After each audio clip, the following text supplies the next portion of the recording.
ভাইজান আমার কিছু টাকা উঠতে হবে, এই যে চেক। কত টাকা? মাত্র 30,000 টাকা। 30।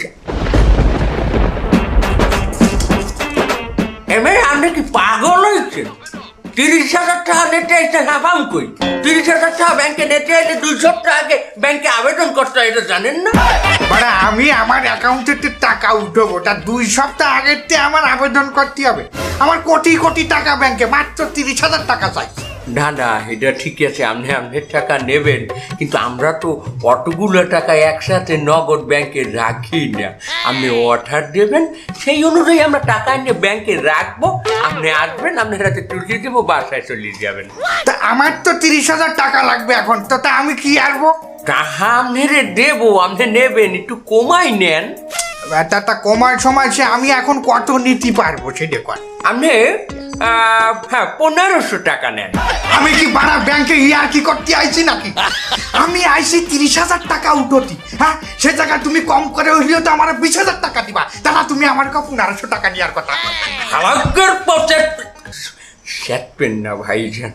দেখেন, আমাগো ব্যাংকের ভান্ডে যা আছে তাই তো আপনাকে দেবো নাকি? এখন আমাগো ব্যাংকের ভান্ডে আছেই টোটাল 1800 টাকা।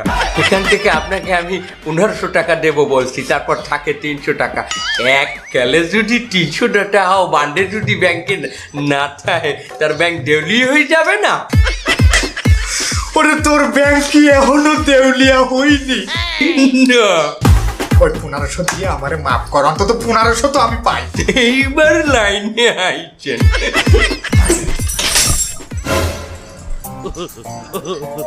ভাইজান, টাকা আপনাকে দেবো, কিন্তু ঘন্টা 2 সময় লাগবে। কেন? না মানে টাকা কয়টা গুনতে হবে তো, সব হইলে কয়ন। এই বারাসুয়ার, তুই আমারে টাকা দিবি সব কয়েন। আমি কি এই জায়গায় খয়রাত করতে আইছি? তোরা কি দেখি আমার খয়রাতি মনে হয়? এই ব্যাংকে আমি কোনো অ্যাকাউন্টই রাখবো না, আমার খয়রাত দিতে চাই, হ্যাঁ? আমি কি খয়রাতি নাকি? আশ্চর্য, লোকটা এই বেলে দেখতে গেল কিসের দিবি? কত সুন্দর করে বুঝাইলাম।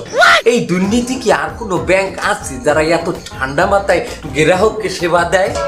যে না স্যার, আমার চাকুরি জীবন আমি এই হোম ব্যাংক দেখি নাই। তার আমার যদি টাকা থাকতে হলে মুই এই ব্যাংকেই টাকা রাখতাম। আল্লাহ আমারে বাঁচাইছে, আজকে আমার টাকা নাই। তার আজকে যদি আমার টাকা থাকতে জন্মের ধরা খাইতাম আমি।